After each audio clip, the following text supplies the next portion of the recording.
magazine Pluriel. Juliette Kamde.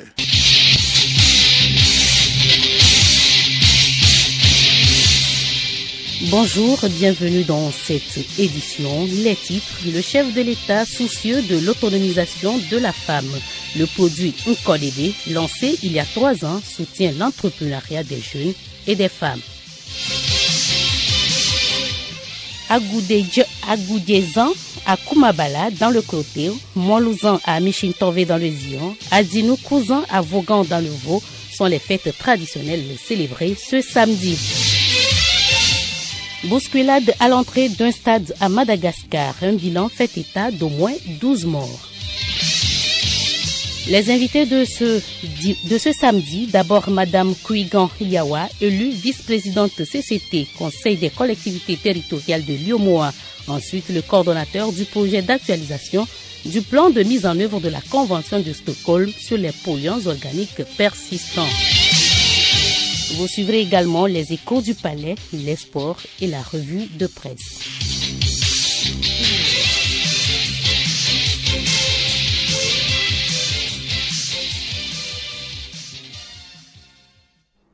Inclusion sociale. Le chef de l'État Forest Zinania Zingbe reste soucieux de l'autonomisation de la femme togolaise. Le Fonds national de la finance inclusive FNFI, créé en 2014, porte en son sein plusieurs crédits destinés à des couches sociales variées. Parmi les 13 produits FNFI, il y a celui dénommé Nkodede. Bénédicte Kanda. Nkodede est l'un des produits du fonds qui encourage la dynamique entrepreneuriale des jeunes et femmes. Lancé en 2020, il est réservé aux bénéficiaires en fin de cycle des produits du FNFI qui veulent désormais passer des activités génératrices de revenus à une entreprise à plus grande échelle.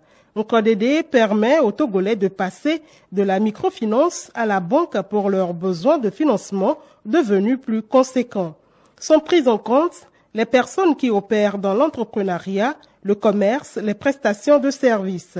Lorsque le produit a été lancé, c'est un montant de 5 millions de francs CFA qui était accordé pour le premier cycle de financement avec une durée de remboursement de 24 mois. Puis en août 2021, face à la demande de plus en plus accrue, les autorités ont lancé le second cycle. Il permet de remettre un montant maximum de 10 millions de francs CFA aux bénéficiaires du premier cycle ayant honoré leurs engagements sans incident.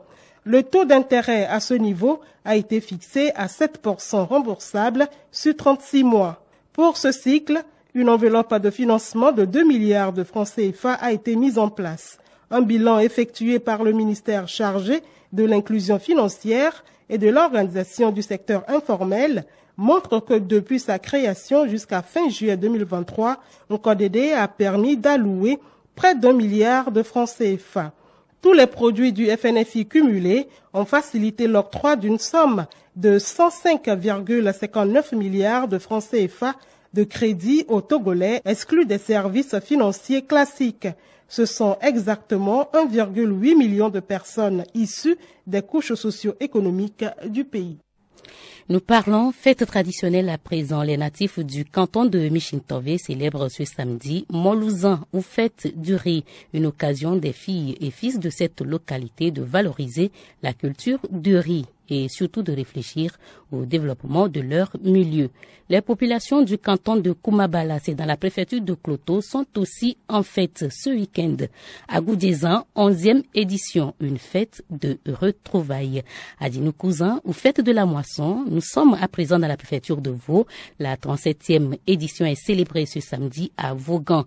Les filles et fils de la dite préfecture remercient Dieu et les mânes des ancêtres pour la récolte de l'année. Pacom Johnson est sur les lieux, c'est au stade de la ville de Vaughan. Pacom, bonjour. Bonjour Juliette, effectivement, les natifs de Vaud sont en fait sur place, les chefs traditionnels issus de contrées de la préfecture et ceux des préfectures sœurs. Ils sont dans leur habillement de circonstance, ils sont très beaux, je vous le dis. On voit ici en grand format la photo du président de la République, Fort Esozina Nyasingbe, représentée ici par Madame le Premier ministre Victoire Douega Dougui, elle-même native du milieu. Les différents groupes folkloriques étaient également présents. Ils animent l'apothéose de cette fête des moissons. Et puisque Adine Kouzan est aussi une fête de retrouvailles, les filles, les fils, les cadres et la diaspora sont présents. Ils répondent ainsi au thème de cette 37e édition intitulée « Cohésion sociale, le levier du développement de la préfecture de Vaud ». Eh bien, c'est sur ce folklore que je vous laisse continuer votre journal au plaisir des auditeurs et auditrices. Bako Johnson depuis Vaughan.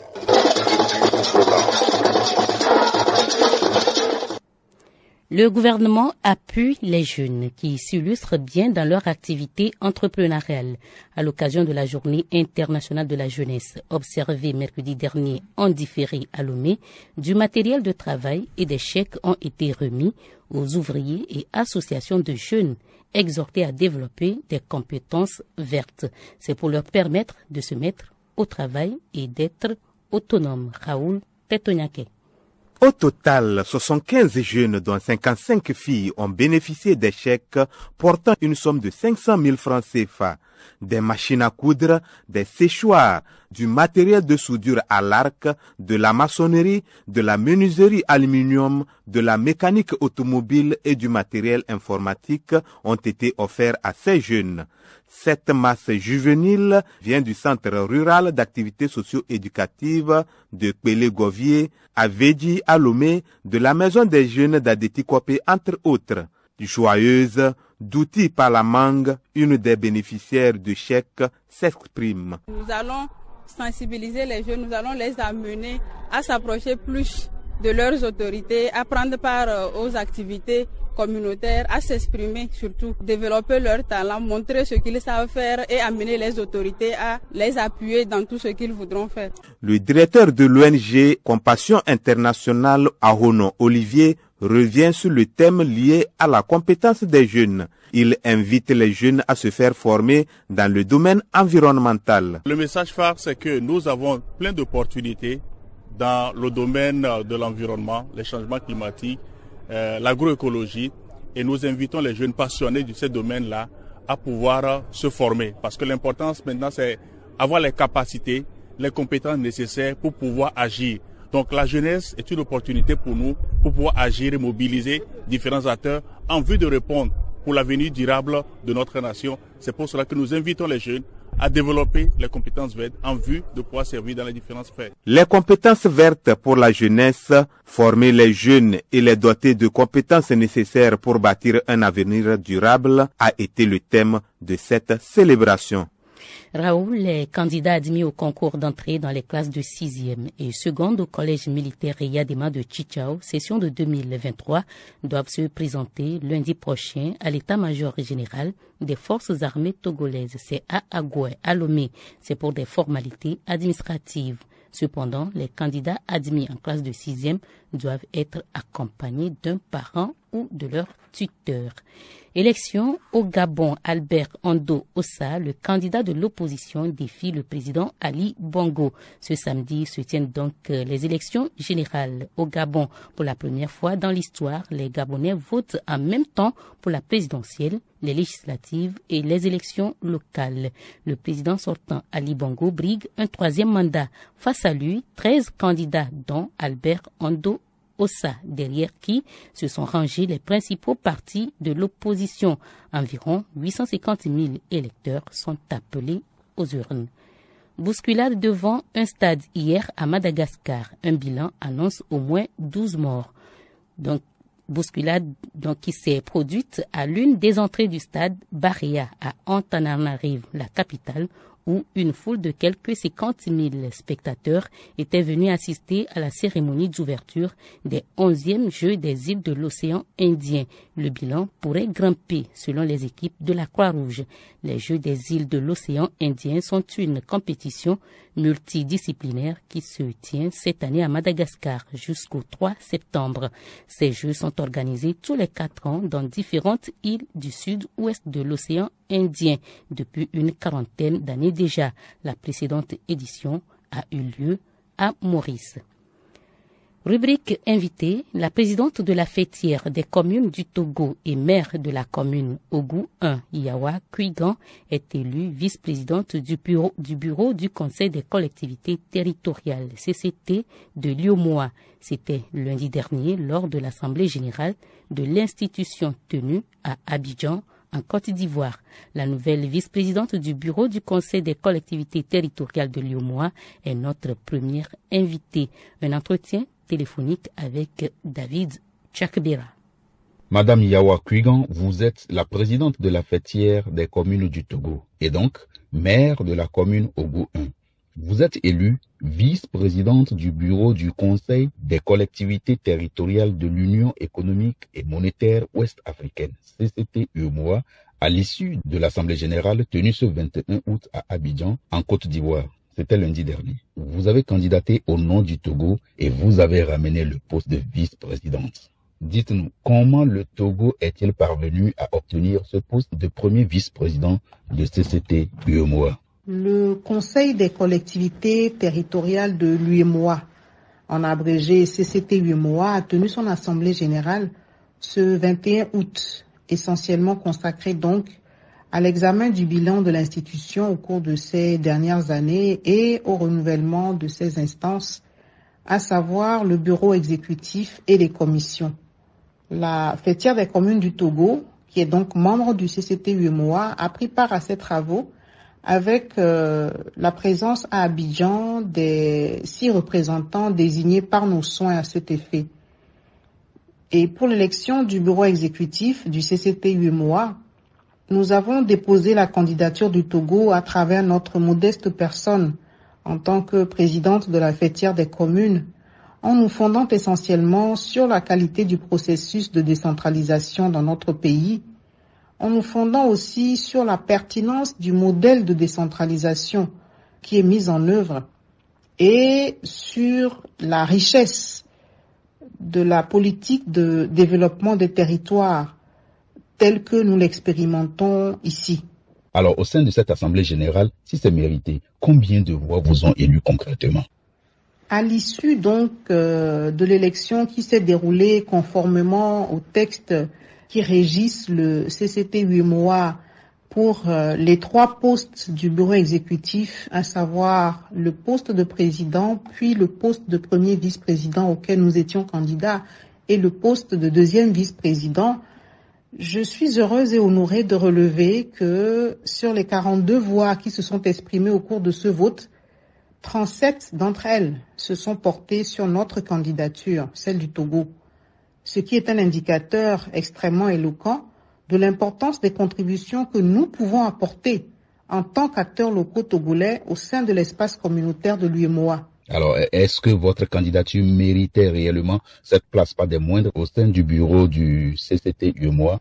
En tout cas, à mon sens, et je pense ne pas me tromper en disant cela, c'est ce que nos pairs de la région ont estimé et c'est pour cela qu'ils ont ainsi exprimé leur confiance à notre candidature, laquelle confiance est à mettre entièrement au crédit des plus hautes autorités de ce pays, en tête desquelles le chef de l'État, son Excellence Faure Zimna Gnassingbé. Car la vision du président de la République togolaise de la décentralisation, son approche de la gouvernance concertée et également son option résolue de promouvoir dans la société togolaise l'égalité des chances en matière de genre pour une participation accrue des femmes à tous les niveaux décisionnels de la vie publique, sont perçus non seulement chez nous, mais sont perçus aussi au-delà de nos frontières comme un modèle et comme un exemple. Avec cette élection, vous avez certainement des reconnaissances à adresser, Madame la vice-présidente, à ceux qui ont contribué à ce choix du Togo. Au lendemain donc de notre élection, au poste de premier vice-président du Conseil des collectivités territoriales de l'UEMOA, je voudrais exprimer notre très déférente gratitude aux autorités de notre pays pour leur confiance. Parce que c'est leur confiance qui nous a porté, c'est leur confiance qui nous a permis de présenter notre candidature à ce scrutin et d'y être élu. Je voudrais, après avoir dit cela, Remercier le bureau sortant du CCT 8 mois, dont le bilan est appréciable. Cela a été dit et redit, notamment au ministre François Albert Amicha, qui a dirigé le bureau précédent, aidé d'un vice-président qui est le président de l'association nationale des collectivités du Bénin et d'un deuxième vice-président qui est le président de l'association des municipalités du Mali. Je disais donc que leur bilan est appréciable en dépit des contraintes et des difficultés inhérentes à la mission et aussi de plus en plus en dépit des changements incessants du contexte régional et mondial auquel nous assistons. Je tiens à renouveler également aux uns et aux autres, pour finir, la détermination et l'engagement des communes togolaises à apporter une pierre utile. Pierre utile, vous dites? J'insiste à dessein sur le mot utile, apporter donc une pierre utile à la vie des collectivités territoriales de l'espace UEMOA. Madame la vice-présidente du Conseil des collectivités territoriales de l'Union africaine économique et monétaire ouest-africaine CCT UEMOA, Yawa Kwigan, merci. Je vous remercie. En deuxième invité, nous recevons le coordonnateur du projet d'actualisation du plan de mise en œuvre de la Convention de Stockholm. Il s'appelle Tchala Mathieu. En effet, la Convention de Stockholm sur les polluants organiques persistants comme les pesticides, les plastiques et autres a été adoptée le 22 mai 2021. Le Togo fait partie de cette convention depuis le 22 juillet 2004. Elle a pour objectif de protéger la santé et l'environnement contre les effets néfastes de ces produits chimiques. Le ministère de l'Environnement et des Ressources forestières a lancé jeudi à Lomé l'actualisation du plan de mise en œuvre de la convention. L'entretien a été réalisé lors du lancement des travaux d'actualisation de ce plan. Tchala Mathieu, bonjour. Bonjour. En quoi l'activité de ce jour est-elle importante pour la lutte contre les polluants organiques persistants? Cet atelier, c'est le début du lancement des activités du projet d'actualisation du plan de mise en œuvre de la Convention de Stockholm sur les polluants organiques persistants. Et le Togo a ratifié cette convention depuis 2004 et a déjà fait le plan national de mise en œuvre, le plan initial de mise en œuvre. Il l'a actualisé en 2017 et maintenant en 2023, il faut encore procéder à l'actualisation selon les obligations de la Convention. Donc l'actualisation vient par rapport aux ajouts des substances POPs, des substances polluantes organiques persistants, que les conférences des parties ajoutent aux annexes de la Convention au fil des temps. Donc depuis 2017 jusqu'en 2023, il y a eu des modifications de l'annexe de la dite Convention.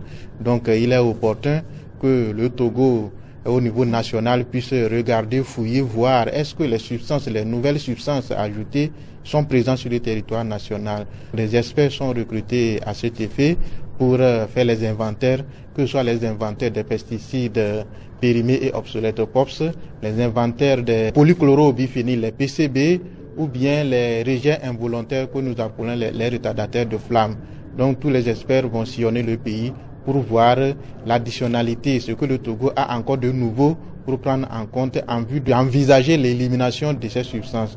Donc cet atelier, c'est de partager un peu l'idée et l'esprit du projet aux acteurs afin de les amener à contribuer efficacement lors des inventaires, puisque les experts vont passer au niveau des structures, donc de faciliter aux experts la collecte des données afin que les données puissent être fiables et procéder à l'élimination de ces substances. Simplement, c'est quoi les polluants organiques persistants? Oui, les POP, c'est des substances toxiques pour la santé humaine et l'environnement. Ils sont persistants, bioaccumulatifs. Donc, c'est des substances qu'on qualifie de substances CMR, c'est-à-dire que cancérigènes, reprotoxiques et mutagènes. Donc, c'est vraiment un problème de santé. C'est vrai que les effets sont des effets chroniques, mais comme on le dit souvent, les maladies de la vieillesse s'attrapent au berceau. Donc, on doit prendre garde pour qu'on puisse vivre longtemps et en bonne forme. On les retrouve au niveau des pesticides agricoles. Puisque les pesticides agricoles, c'est pour tuer les ennemis de la culture. D'où leurs propriétés toxiques. Ça, c'est la propriété intrinsèque des pesticides agricoles. L'exemple, c'est les DDT, les lindanes et consorts. Ça, c'est au niveau agricole. Au niveau industriel, nous avons les polychlorobiphéniles, les PCB, qui sont des substances qu'on met au niveau des transformateurs électriques. C'est des diélectriques, voilà, pour que les transformateurs électriques puissent bosser à 100%. S'ils sont là-bas au niveau des transformateurs et ils ne sont pas émis dans la nature, le problème ne se pose pas. Mais lors des maintenances et consorts, il y a des rejets au niveau de la nature. Et plus, les PCB sont maintenant interdits au niveau mondial. Donc c'est pour cela que nous allons voir les déchets que nous avons et voir comment les éliminer. Troisième catégorie, c'est ce que nous appelons les rejets involontaires. Ça, c'est au niveau des décharges, les brûlages des déchets à l'air libre, les plastiques qu'on brûle, les fumées, c'est les dioxines et les furanes à ce niveau, c'est les rejets involontaires. Donc tout ça là serait pris en compte et élaborer un plan d'élimination au niveau national. Au niveau des transports, c'est la combustion, c'est-à-dire que le carburant, donc la combustion, les fumées qui sont au niveau des échappements. Donc si vous comprenez qu'au niveau de la transport, c'est une combustion thermique. Tout ce qui est thermique, donc ça fait des rejets involontaires. Le Togo a adhéré à la Convention de Stockholm sur les polluants organiques persistants le 22 juillet 2004. 2 ans plus tard, en 2006, le gouvernement avait élaboré son plan national de mise en œuvre de cette convention. En 2017, ce plan a été actualisé pour la première fois.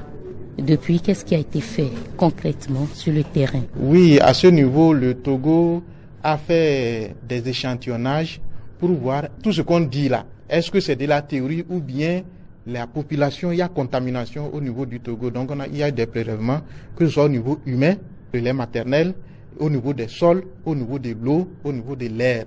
Donc au niveau de la station météorologique de Kumakonda, il y a des potences qui sont installées à ce niveau qui captent l'air et périodiquement on va pour faire les analyses et les résultats ont montré que ces polluants organiques persistants sont au niveau de l'environnement du Togo comme dans le monde entier. Comment lutter contre les polluants organiques persistants, d'abord au niveau individuel et à une plus grande échelle?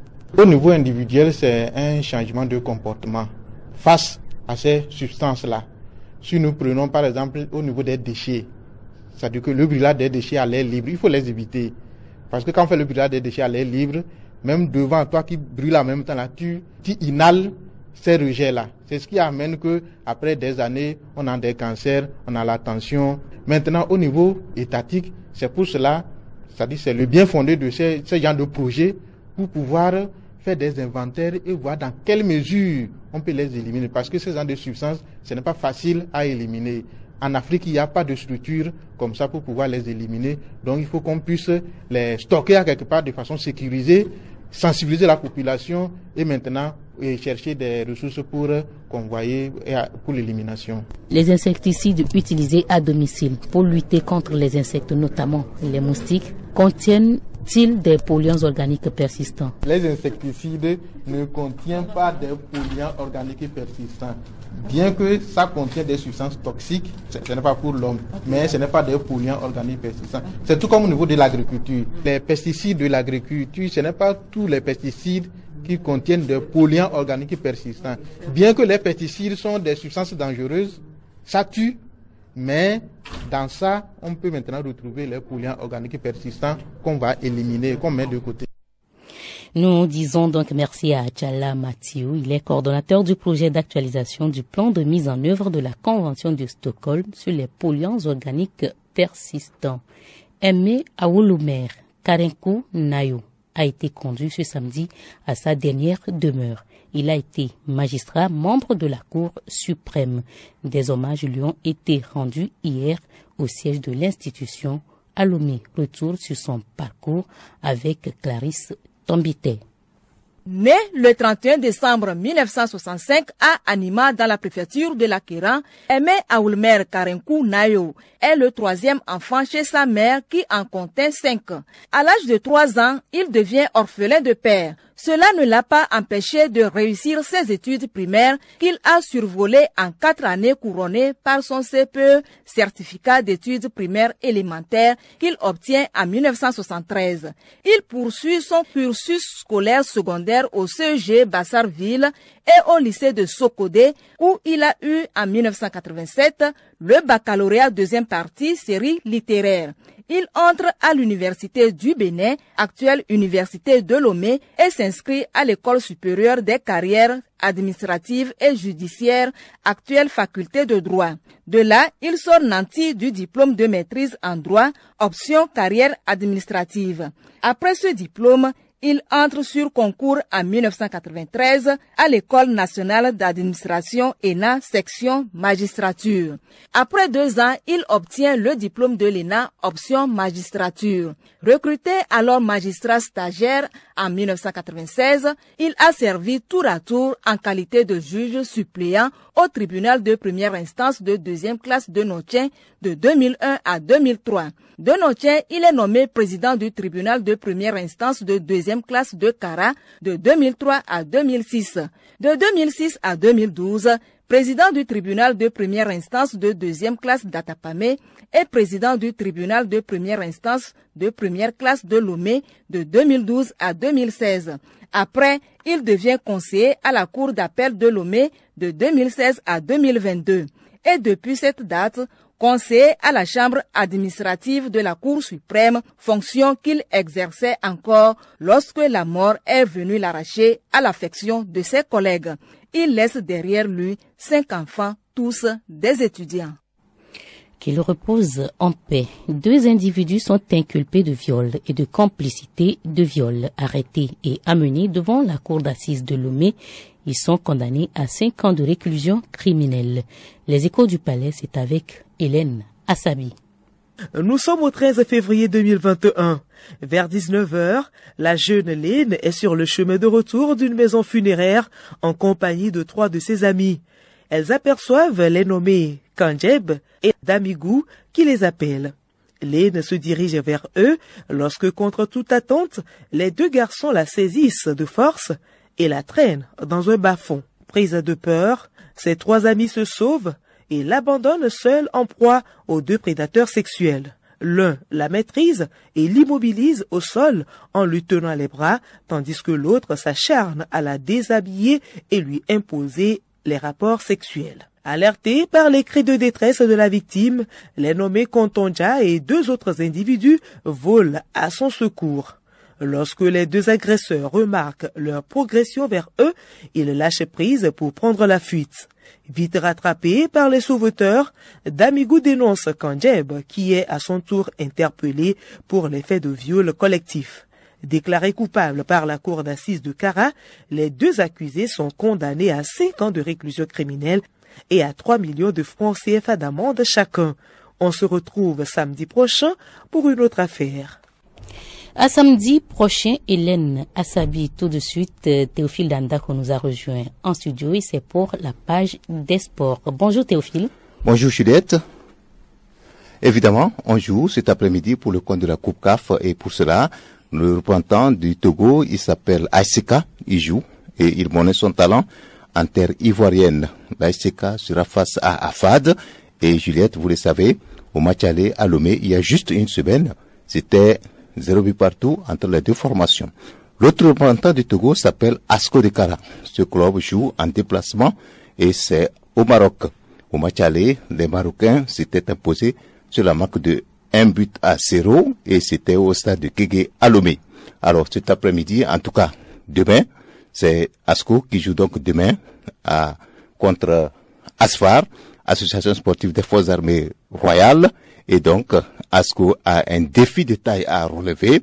Il s'agit d'abord de marquer en terre étrangère, puisque c'est Asfar qui s'était imposé sur la marque de 1-0 il y a une semaine au stade de Kégué. Asko doit d'abord égaliser et pourquoi pas prendre le dessus. C'est donc un défi de taille, mais qui ne laisse pas Asko indifférente, puisque ce club a voyagé avec de réelles ambitions et nous espérons que la victoire sera des jaunes et noirs de la COSA. En tout cas, pour la Coupe CAF, d'autres affiches sont également au programme pour le compte de ces matchs retour. Beaucoup ont commencé hier et cela se poursuit cet après-midi. C'est le cas pour Bahir Daï City qui a été battu, puisque c'est Azam qui s'est imposé sur la marque de 2-1. Alors, cet après-midi, il y a la passe qui va jouer contre Académie Lobito. Il y a également Almerek Juba qui sera aux prises avec Ouda Naboud. En tout cas, ce match a lieu à partir de 17h. Ce n'est pas tout, puisque Asso Chef va jouer contre le club Insurance FC. C'est à partir de 19h. Afad Djekonou, je l'ai dit, va jouer contre l'ASC de Kara. Et c'est donc l'affiche qui nous intéresse. Ce match a lieu à partir de 20h. Et donc, les Togolais seront scotchés pour suivre la prestation du club, les Bleus de Kara, puisqu'ils ont l'habitude de gagner à l'extérieur. Cela a été dit. Et nous espérons une victoire de l'ASK. Une victoire de l'ASK, nous l'espérons tous. C'est un défi qui ne dépasse pas l'association sportive. La revue de presse avant de boucler cette édition, le son des journaux parus cette semaine. Dans cette édition, c'est à travers la revue de presse que nous présente Yao Kamake. L'un des sujets phares abordés cette semaine par les journaux est la rencontre entre la délégation de la CEDEAO et la junte au Niger, avec le rôle joué par le président de la République togolaise, Faure Essosimna Gnassingbé. Une efficacité dans la discrétion, souligne l'hebdomadaire Ouara les vainqueurs, qui trouve en Faure Gnassingbé un jeune doyen des chefs d'État qui joue réellement son rôle dans la résolution des crises dans la sous-région. Depuis le début de la crise au Niger, fait remarquer le confrère, le président Faure se prononce très rarement, mais il mène des actions dans la discrétion, ajoute-t-il, avant de rappeler sa contribution dans la résolution de la crise entre le Mali et la Côte d'Ivoire dans l'affaire des 49 militaires ivoiriens arrêtés à Bamako. La première mission de la délégation de la CEDEAO au Niger s'était mal déroulée. Rappelle aussi le journal Méga Info. Cette délégation avait été reçue à l'aéroport en représailles aux sanctions prises par les chefs d'État de l'organisation contre le pays. Aux confrères d'en déduire que si les choses se sont bien passées cette fois-ci, c'est grâce au président togolais. Faure Gnassingbé, précise Méga Info, a mis en branle son action diplomatique et a joué le couloir avec les militaires nigériens pour déblayer le terrain. Pendant que certains de ses homologues jouent au va-t-en-guerre dans le dossier nigérien, analyse le journal, Faure Gnassingbé s'active discrètement depuis le début de la crise pour une résolution pacifique de la crise afin que la paix déjà précaire dans la sous-région puisse être préservée. Un point de vue que partage le journal hebdo La Lanterne à travers son titre à sa une, médiation discrète dans le bras de fer entre les militaires nigériens et la CEDEAO, Faure Gnassingbé fait ses preuves. Là où des chefs d'État membres de la CEDEAO, écrit le confrère, prônent une intervention militaire au Niger pour mater les putschistes et réinstaller le président déchu au pouvoir et restaurer l'ordre constitutionnel, Faure Gnassingbé avait pris une distance qui lui a permis de trouver des recettes devant contribuer à un règlement pacifique de cette crise à travers le dialogue. Plus que jamais, affirme La Lanterne, le président togolais mérite des félicitations et des soutiens auprès de ses pairs qui auront tous à gagner en se démarquant de toute intervention militaire au Niger. La junte au pouvoir au Niger, la délégation de la CEDEAO, ce sont là deux camps qui restent crispés sur leur position, souligne l'hebdomadaire Le Libéral, malgré l'ouverture des négociations grâce, reconnaît le confrère, à la facilitation discrète du chef de l'État togolais Faure Gnassingbé. Abordant la crise au Niger sous son angle économique, le magazine Jeune Afrique s'interroge. Les entreprises françaises doivent-elles quitter le Sahel? Faisant allusion au sentiment anti-français qui gagne du terrain après les coups d'État au Mali, au Burkina Faso et au Niger, avec parfois des conséquences sur le business hexagonal, le magazine écrit au lendemain du coup d'État perpétré contre le président nigérien Mohamed Bazoum, une question était sur toutes les lèvres, quid de l'uranium? En effet, explique Jeune Afrique, Avec Orano, la multinationale détenue à hauteur de 45% par l'État français, l'Hexagone importe ce minerai indispensable au fonctionnement de ses centrales nucléaires depuis le désert nigérien. Mais très rapidement, relève le magazine Jeune Afrique, Orano et les compagnies minières actives dans le secteur ont affirmé que le coup d'État ne change rien pour elles, sinon si peu.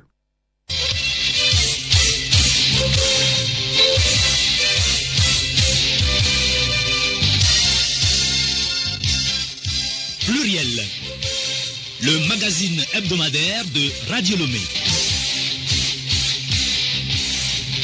Le journal s'achève, le rappel des titres. Le chef de l'État, soucieux de l'autonomisation de la femme. Le produit Nkodede, lancé il y a 3 ans, soutient l'entrepreneuriat des jeunes et des femmes. À Goudjezan, à Koumabala, dans le Kloto, Molouzan à Michintové, dans le Zio, et Adjinou Kouzan, dans le Vaud. Ce sont les fêtes traditionnelles célébrées ce week-end. Auditeurs, merci à vous de nous avoir suivis. Merci également aux équipes de la rédaction et de la technique qui ont permis la réalisation et bien entendu la mise en onde de cette édition.